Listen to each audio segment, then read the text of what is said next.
pour le groupe Les Républicains.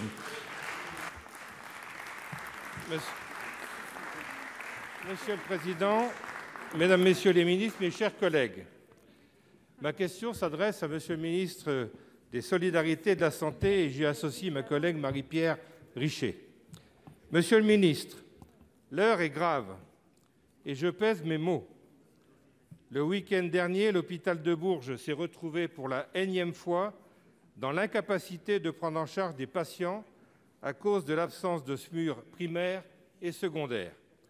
Une situation qui a obligé les hôpitaux des villes de Vierzon et de Saint-Amand à suppléer la ville-centre. Or, ces villes se situent à plus de 40 km et minutes de Bourges et de surcroît, elles ne disposent chacune que d'une seule ambulance. Les maires des villes concernées ont porté plainte contre X pour mise en danger de la vie d'autrui en raison de l'absence de SMUR et de la pénurie de médecins urgentistes à temps plein. Et je souscris à leur démarche. Alors ma question est simple. Après avoir été interpellé à plusieurs reprises par différents acteurs et sur plusieurs années concernant la pénurie chronique des urgences et d'accès aux soins dans le Cher, quelles sont vos solutions immédiates pour répondre à la situation qui expose nos populations rurales à une perte de chance de survie en cas d'urgence vitale? Pour vous répondre, la parole est au ministre des Solidarités et de la Santé.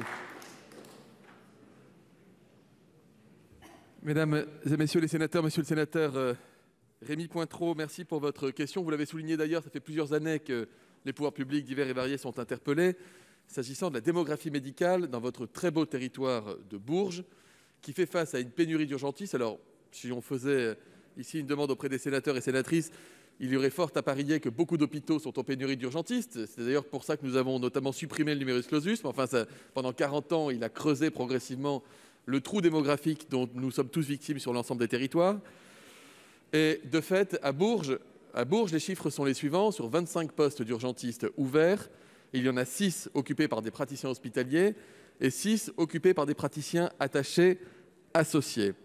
Ça met effectivement en difficulté l'hôpital de Bourges qui, vous l'avez dit, le 8 octobre, a dû renoncer à ouvrir dans les conditions normales. C'est la troisième fois, deux fois que ça arrivait au cours des 3 derniers mois et ce n'est absolument pas normal. Je ne peux que souscrire, monsieur le sénateur, mais quand on a fait le diagnostic, il faut proposer des solutions et je ne peux pas évidemment fabriquer des urgentistes et donc il faut pouvoir en identifier là où ils existent. C'est pour ça qu'il y a eu un audit réalisé pour l'hôpital de Bourges en 2019 qui a conduit à réorganiser les soins du service des urgences pour en améliorer l'organisation fonctionnelle. Il y a eu également un programme de travaux pour adapter dans les prochaines années le service au flux de patients. Mais la condition principale de rétablissement d'un fonctionnement normal pour ce service d'urgence, c'est la capacité à recruter des urgentistes. Qu'est-ce qui a été fait? 4 des médecins qui sont des médecins étrangers ont été accompagnés pour l'épreuve de vérification des connaissances qui vont leur permettre très prochainement d'exercer une activité normale et à temps complet en tant que praticien hospitalier pour les fidéliser. Et à compter du 1er novembre, monsieur le sénateur, un docteur junior et un assistant spécialiste vont venir renforcer les équipes du CH en temps partagé de manière à pouvoir, je dirais, sortir un peu la tête de l'eau, mais c'est une solution de fond qu'il faut. Il y a la question de la filière de la médecine d'urgence, dont on voit que la pénurie est criante dans beaucoup d'endroits du territoire, et la question de démographie médicale en général, parce que vous ne trouverez aucun sénateur dans cet hémicycle qui considérera qu'il y aurait trop d'urgentistes dans l'hôpital de son territoire. Donc nous en manquons dans la globalité, il fallait en former plus, c'est désormais le cas. Encore un peu de patience, en attendant, on identifie des solutions, les médecins étrangers, les internes, les temps partagés, les CPTS, les liens ville-hôpital, partout où les problèmes se posent.